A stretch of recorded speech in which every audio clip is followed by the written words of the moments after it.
Maduro is already in New York. The military strikes have concluded, but the real story is only just beginning.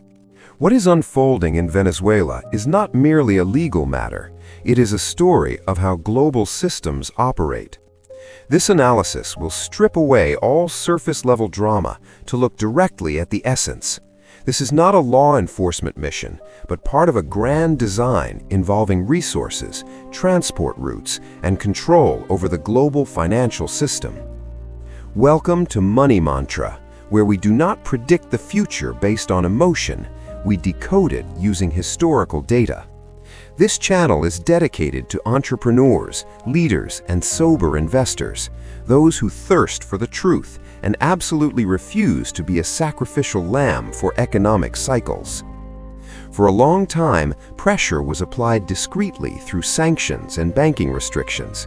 Venezuela did not suddenly become a priority, it became an entity that could no longer be ignored. What appears sudden is actually the final link in a long chain of events where diplomacy has finally given way to firepower. Currently, on every news channel you see the same spectacle: special forces units descending from aircraft, a Latin American leader in custody. They want your eyes glued to that military performance, because if you were busy watching the planes, you won't be watching the money. This is not about democracy or human rights. This is about debt collection via military force. For 23 years, the US tried to go against the ultimate truth. You cannot indefinitely embargo a nation that controls your essential resources without paying a price. The news has lied to you for years, claiming the shale boom made America energy independent. In reality, the US extracts light crude, but the massive refineries in Texas and Louisiana were built 50 years ago to process heavy sour crude, the thick tar-like oil from Venezuela and the Middle East. As Saudi Arabia stops being the West's gas station and joins BRICS, the US faces a lethal arithmetic problem. They lack the exact type of oil needed to keep their plants running. Worse, they have depleted the Strategic Petroleum Reserve, SPR, to its lowest level since 1983 just to suppress gas prices before elections. Now the bill has come due, and the map shows only one destination: Venezuela. In essence, the issue does not lie in oil reserves, but in oil pricing. Venezuela possesses the largest oil reserves on the planet, 300 billion barrels. For 50 years, global oil has been priced in USD. This system, known as the Petrodollar, creates an automatic demand for the American currency, allowing the US to print money endlessly without fearing immediate inflation, an exorbitant privilege. But this system is disintegrating. Saudi Arabia refused to renew the exclusive USD agreement. BRICS nations are now paying in local currencies, or the yuan. Venezuela had prepared a nuclear option, fully connecting its energy sector to China's cross-border interbank payment system, CIPS, and pricing its oil in a basket of currencies led by the yuan. If this happens, USD demand will collapse, leading to a plunge in the dollar's value and a spike in US debt servicing costs. Washington cannot allow a nation sitting on 300 billion barrels of oil to prove that the world can exist outside the dollar system. The USD has not been backed by gold since 1971, nor by industrial production, which has been hollowed out for decades. It is backed by a single agreement: oil must be sold in USD. This is a transcontinental economic war. China-Latin America trade reached $518 billion in 2024. China is now South America's largest trading partner, operating strategic ports in Peru, Brazil, and Panama. As the US looks at Venezuela, it sees its traditional sphere of influence shifting toward Beijing.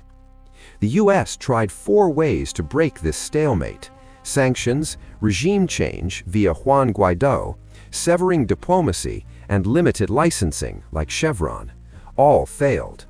Realizing Venezuela was about to trigger the financial nuclear order, Washington was forced to choose between accepting a multipolar world or using the only thing they still have in abundance, military power.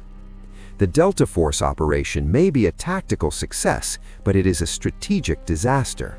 Trump and Marco Rubio have no post-war plan. Trump stated bluntly, American oil companies will move in to fix Venezuela's energy industry. That is the truth, while Rubio only manages the public image. But Venezuela is not Panama in 1989. This is a complex system with a network of generals controlling every corner of the economy. More importantly, the whole world is watching. From Nigeria to Indonesia, every nation is thinking, if we refuse to sell our resources in dollars, will they come for us too? This fear does not build loyalty, it pushes nations further away. At the BRICS summit in Kazan, Putin announced BRICS Pay, a blockchain-based payment system that avoids the USD entirely.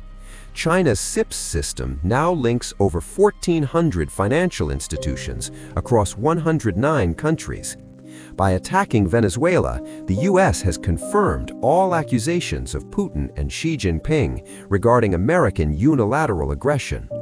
People used to use the USD because it was convenient.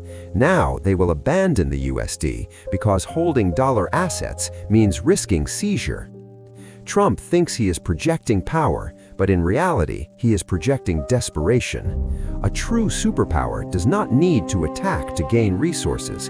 It creates the best trade offers. When you have to use the military to access oil, that is how a fading power behaves when it can no longer compete fairly.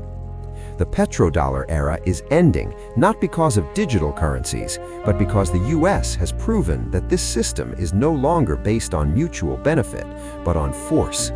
The trust that held the global system together for 80 years has vanished. Nations will remember that when an oil-rich country tried to do business outside the dollar system, US special forces came in the darkness. The world is reshaping. New partnerships and new currencies are rising. The tragedy is not that change is coming, change is inevitable, but that it will become much harder for everyone because of choices based on muscle rather than intellect. The planes were the first seen. The real story that follows will be far more complicated than those making decisions in Washington are prepared. What do you think about Venezuela's nuclear option and the collapse of the petrodollar system? Leave your thoughts in the comments. Don't forget to subscribe to the Money Mantra channel and hit the notification bell to join us in decoding economic cycles and protecting your assets against the unpredictable fluctuations of history.